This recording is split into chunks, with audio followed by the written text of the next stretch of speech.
Kitty Lamb. Thank you, Mr. Speaker. The government's proposed terms of reference for the inquiry into rape and grooming gangs are fatally flawed, as victims and survivors have pointed out.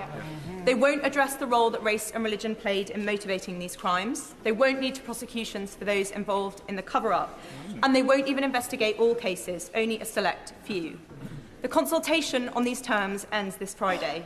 If enough people call for changes, including through groominggangjustice.uk, will the Prime Minister please assure us that the final terms of reference will reflect these concerns? Minister.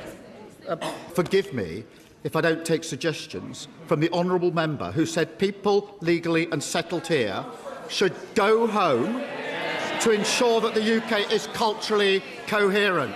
That is a grotesque way to talk about our friends and neighbours, and I rather suspect that her next question will come from her sitting up there. Christine Sullivan. Point forward to Kitty Lamb. The Prime Minister has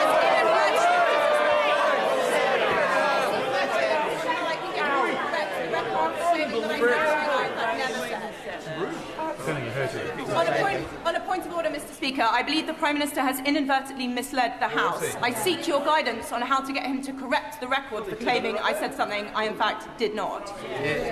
We can't continue the debate. What I can say is, quite rightly, you've put your view down, but I'm not responsible for the Prime Minister's answers.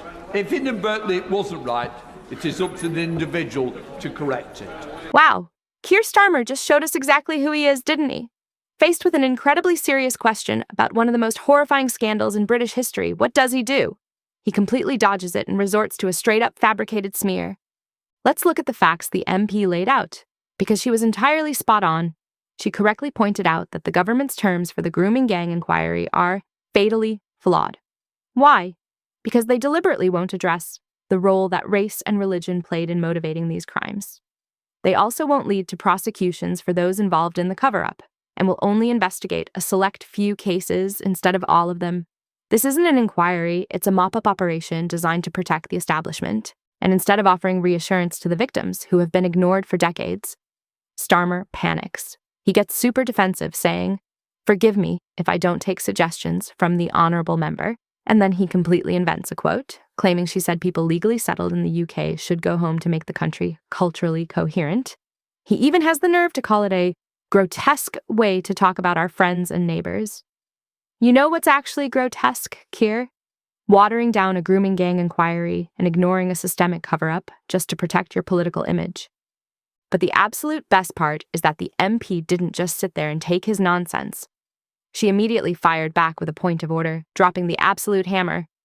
I believe the Prime Minister has inadvertently misled the House.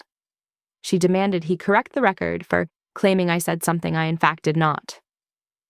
Starmer basically had to flee the actual argument because he had absolutely zero defense for his broken inquiry. It's like catching a kid with their hand in the cookie jar, and instead of apologizing, they accuse you of hating cookies. He got caught making things up to avoid talking about a massive cover-up, and it is honestly pathetic. What do you guys think? Is Starmer intentionally watering down this inquiry to protect local councils? And should he be forced to apologize for making up quotes at the dispatch box? Let me know your thoughts in the comments below. Hit that subscribe button if you enjoyed this breakdown.